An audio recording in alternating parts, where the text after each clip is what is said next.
Kasama natin ngayon ang isa sa mga nakasama ko sa Iraq noon, si Ginoong Mike Enriquez. Good evening, Mike. Good evening, Howie. So, 5 years na yung nakalipas, no? Mula nung 2003, nung nagpunta tayo doon, on the eve of the war.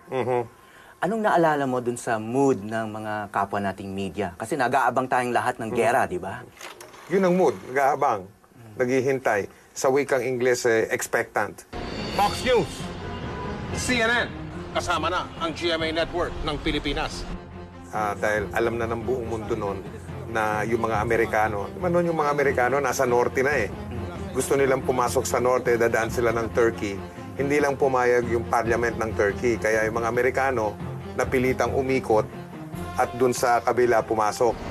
Bagamat may banta ng gera, mukhang normal na normal ang sitwasyon dito sa Baghdad. Pero sa Baghdad, dahil kontrolado impormasyon, mood ng mga tao na normal lang, abala sila sa pang-araw-araw na kabuhayan nila, ang mood ng mga tiga-media, lalo na yung mga medyang tiga-ibang bansa, yun, parang expectant. Ika nga. So, tungkol sa yung mga ordinaryong mamamayan sa Iraq, no? Anong naalala mo tungkol sa kanila? Ay, ang kaisa-isang katangian na hanggang sa aking libing ay hindi ko makakalimutan ay ang kabaitan ng ordinaryong Iraqi. Napaka mabait, napaka mapagkaibigan, mapalangiti.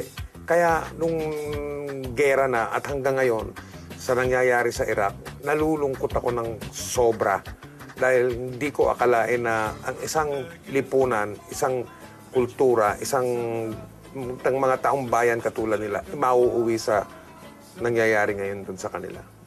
Pero nung nandun tayo, no, medyo tahimik pa. Naalala mo ba yung, naramdaman mo ba yung police state ni Saddam Hussein? Oo naman. Oo, dahil meron tayong minder eh. Merong minder ang tawag doon, yung parating siya, taong gobyerno na lahat ng media galing sa ibang bansa, may nakatalagang isa. We'll wait for some women to... We'll interview some women. Diba? Mula umaga hanggang gabi kasama natin si Ali. Parang kunyari guide lang sa atin pero ispiya pala ng gobyerno. Oo, tsaka, di ba? Sinasabihan niya tayo pag medyo, tama na. O kaya pag may mga Iraqi tayong gustong interviewin, minsan magsasalita sa umpisa, bigla na lang tatahimik. Yung para, sinesenyasan niya na, o nagsasalita sila ng Iraqi. May binubulong siya. Siguro sinasabi, tama na yan, tama na yan. Yun ang pinakaklarong palatandaan na sa tingin normal pero sa katotohanan nakabantay ang gobyerno.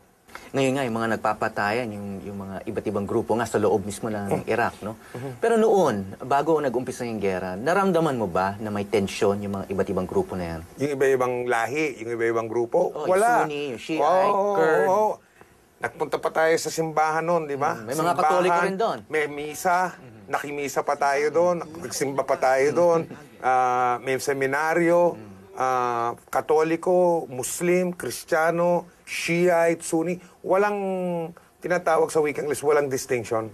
Yung katwiran pa naman ni Pangulong George Bush, no, na ililigtas niya yung Iraq. No? So, tingin mo, malaking pagkakamali yun? Malaking dambuhala, gahiganting pagkakamali. Malaking pagkakamali. Sa atin naman lahat kasaysayan ang tinatawag na final arbiter. Hindi magiging maganda ang ituturing ng mga susulat ng kasaysayan ng henerasyon na ito, ang henerasyon ni George Bush sa ginawa niya doon sa Iraq. Base ito dahil nakita natin yung Iraq bago nangyari yung hindi gera yun eh. Occupation eh. Invasion.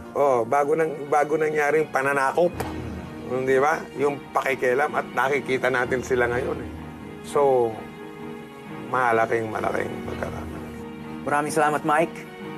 At ito na ang award-winning Sa Pusod ng Iraq.